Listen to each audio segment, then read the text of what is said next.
उत्पन्ना एकादशी के दिन व्रत रखकर विधि विधान से पूजा करने पर जगत के पालनहार की असीम कृपा प्राप्त होती है। इस दिन व्रत करने से श्री हरि विष्णु के साथ साथ धन की देवी माँ लक्ष्मी भी प्रसन्न होती है।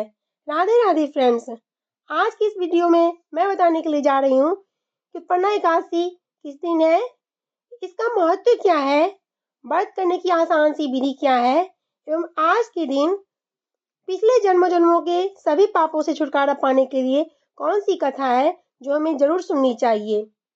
मार्गशीर्ष माह की उत्पन्ना एकादशी तिथि की शुरुआत 8 दिसंबर 2023 को सुबह 5:06 पर हो रही है और समापन 9 दिसंबर 2023 को सुबह के 6:31 पर होगी। ऐसे में उत्पन्ना एकादशी का व्रत 8 दिसंबर को ही रखा जाएगा। इस व्रत को करने से व्रती का चित्त जो है वह शुद्ध होता है तथा शरीर स्वस्थ होता है, जातक जो है भक्ति मार्ग की ओर प्रशस्त होता है। यदि कहा जाए यह कि आंतरिक शुद्धि के लिए यह सबसे बड़ा मार्ग एकादशी व्रत का होता है। यदि हमें न्याय पथ पर अड़िग रहने की प्रेरणा देता है। उपवास के दौरान तामसिक वस्तुओं के सेवन तामसिक प्रवृत्ति को जन्म देना अच्छा नहीं माना जाता है। व्रत के दिन ब्रह्मचार्य का पालन जरूर करना चाहिए। ऐसा कहा जाता है तीर्थाटन, तपस्या, दान, यज्ञ आदि से जितने फल की प्राप्ति होती है उससे कहीं अधिक इस व्रत को करने से फल मिलता है। उत्पन्ना एकादशी व्रत में प्रातःकाल समस्त दैनिक कार्यों से निवृत्त होने के बाद स्नान करना चाहिए। धूप, दीप, अक्षत, पुष्प, नैवेद्य इत्यादि से भगवान श्री विष्णु की माता लक्ष्मी की पूजा करनी चाहिए। पूजन के बाद सूर्य देव को भी आज के दिन जल जरूर अर्पण करना चाहिए व रात्रि के समय दीप का दान करना चाहिए। यथासंभव देर रात तक जगना चाहिए। भजन, कीर्तन, सत्संग आदि कार्य में अपने आप को आज के दिन ज्यादा से ज्यादा लगाना चाहिए।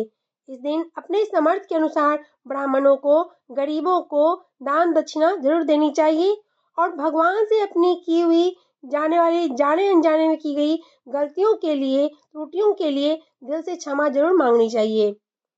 एकादशी व्रत का उपवास तोड़ने की क्रिया को पारण कहते हैं।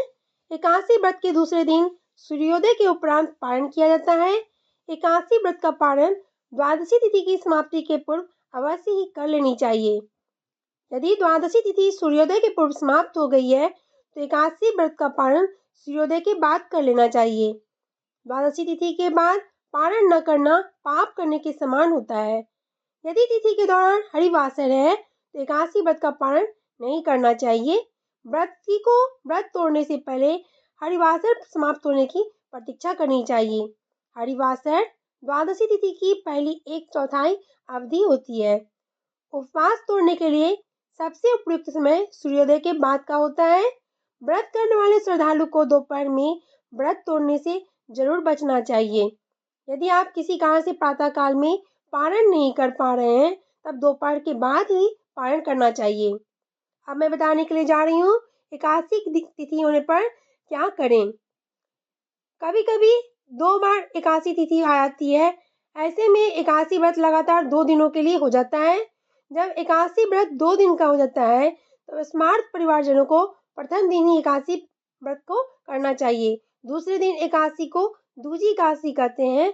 यह दिन सन्यासियों, विधवाओं, मोक्ष प्राप्ति के इच्छुक श्रद्धालुओं को दूसरे दिन के व्रत करना चाहिए। जब एकादशी व्रत 2 दिन होता है तब दूसरे दिन की एकादशी वैष्णव एकादशी कहलाती है और उसी दिन सामान्य लोग को व्रत करना चाहिए। अब मैं आपको उत्पन्ना एकादशी की व्रत की कथा सुनाने के लिए जा रही हूँ।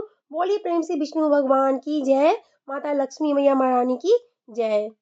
सतयुग में मूर नामक एक महाभयंकर दैत्य हुआ करता था। वह इंद्र आदि देवताओं पर विजय प्राप्त करके स्वर्ग पर अपना आधिपत्य जमा लिया। इसके बाद इंद्रादि देवता क्षीर सागर में शेषनाग की सैया पर योग निद्रा में लीन भगवान श्री विष्णु के पास जाकर के दैत्यों के अत्याचारों से मुक्त होने के लिए प्रार्थना की। तब इंद्रदेव के वचन सुनकर भगवान श्री विष्णु ने आश्वासन दिया, मैं शीघ्र ही तुम्हारे शत्रुओं का संहार कर दूंगा। देवताओं के अनुरोध पर भगवान श्री विष्णु ने अत्याचारी दैत्य पर आक्रमण कर दिया तथा सैकड़ों असुरों के मारने के बाद श्री हरि जी बदिकाश्रम में स्थित 12 योजन लंबी सिंहावती गुफा में जाकर निद्रा में लीन हो गए। परंतु दानव मोर ने भगवान श्री हरि को मारने के संकल्प से जैसे ही उस गुफा में प्रवेश किया, तुरंत उनके शरीर से दिव्य शास्त्रों से युक्त एक अति सुंदर कन्या उत्पन्न हुई। उसके बाद दैत्य तथा कन्या में बहुत देर तक युद्ध होते रहा। अचानक उस कन्या ने दैत्य को धक्का मारकर मूर्छित कर दिया। उसके बाद सुंदर कन्या ने दैत्य का सिर काट दिया और वह दैत्य शीघ्र ही मृत्यु को प्राप्त हुआ। जब श्री विष्णु भगवान निद्रा से उठे तो देखा कि दैत्य मरा हुआ है। तब वे सोचने लगे, इस दैत्य को किसने मारा? तब उस वक्त कन्या ने कहा, दैत्य आपको मारने के लिए तैयार था, तब मैंने आपके शरीर से उत्पन्न होकर इसका वध कर दिया। भगवान श्री विष्णु ने उस कन्या का नाम एकादशी रखा, क्योंकि वह एकादशी के दिन श्री विष्णु के शरीर से उत्पन्न हुई थी। इसलिए इस दिन को उत्पन्ना एकादशी के नाम से जाना जाता है। आई होप मित्रों, आपको मेरे द्वारा बताई गई ये जानकारी, ये कथा अच्छी लगी होगी।